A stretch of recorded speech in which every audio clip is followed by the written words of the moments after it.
நான் ஓடி ஒளிகளைங்கிறாரு. இன்னைக்கு முதலமைச்சர் ஓடி ஒளிஞ்சிருக்காருன்னு இந்த ஆர்ப்பாட்டத்துக்கு அனுமதி மறுத்ததிலிருந்தே தெரியுது. விமர்சனத்தை தாங்கிக் கொள்ள முடியாத கோழை முதலமைச்சர்.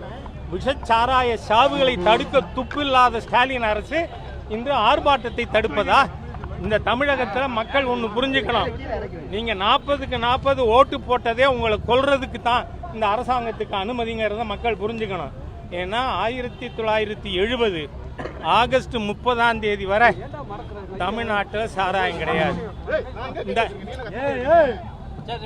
இந்த சாராய சாம்ராஜ்யத்தை நிறுவனதே கருணாநிதி என்கின்ற ஒரு தீய நபர். இன்னைக்கு சாராய சாவுக்கு வித்திட்டது யாரு? கருணாநிதி. திமுக குடும்பம், ஸ்டாலின் குடும்பம், கொலகார குடும்பமா இன்னைக்கு அந்த ஒரு ஆட்சி மாறி போயிருக்கு. இதை மக்கள்கிட்ட எடுத்து சொன்னா என்ன? எதுக்கு சீஃப் மினிஸ்டருக்கு பயம்? எதுக்கு ஓடி ஒளியறாரு? ஒளிஞ்சுக்கிண்டு காவல்துறை குண்டர்களை வச்சுக்கொண்டு பாரதிய ஜனதா கட்சியினுடைய தொண்டர்களை தடுக்கிறதா? இந்த ஆர்ப்பாட்டத்தை தடுத்தா பின்விளைவுகள் மோசமா இருக்கும். இந்த சாவு போட்டோக்களை வீடு வீடா கொண்டு சேர்த்தா உங்க போலீஸ் தடுக்குமான்னு நான் முதலமைச்சர் கேட்கிறேன். எவ்வளவு ஒரு மோசமான தீய அரசு இது! இந்த தீய அரசு வேரோடும் வேரடி மண்ணோடும் அழிக்கப்பட வேண்டும். திராவிட முன்னேற்ற கழகம் என்கிற ஆட்சி தமிழ்நாட்டில் இருக்கிற வரை தமிழ் மக்களுக்கு ஆபத்து தான். அதுவும் கனிமொழி என்ன சொன்னாங்க? இளம் விதவைகள் தமிழ்நாட்டில் அதிகமாக இருக்குன்னு. உங்க அண்ணன் இன்னொரு 55 இளம் விதவையை கூட்டி இருக்காரு எண்ணிக்கையை. ஆகவே இன்னைக்கு எங்க போனாங்க அவங்க கனிமொழி அவர்கள்? காணா போயிட்டாங்க.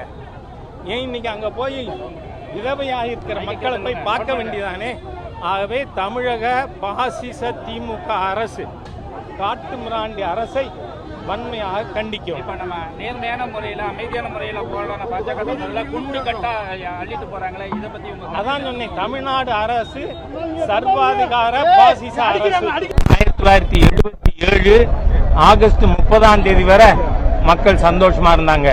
என்னைக்கு இந்த கருணாநிதியினுடைய அரசு சாராய அரசா மாறியதோ அன்றிலிருந்து தமிழகத்துல தாலி அறுப்பு, பெண்களுடைய கஷ்டம் இதெல்லாம் அதிகரித்து கொண்டு இருக்கிறது.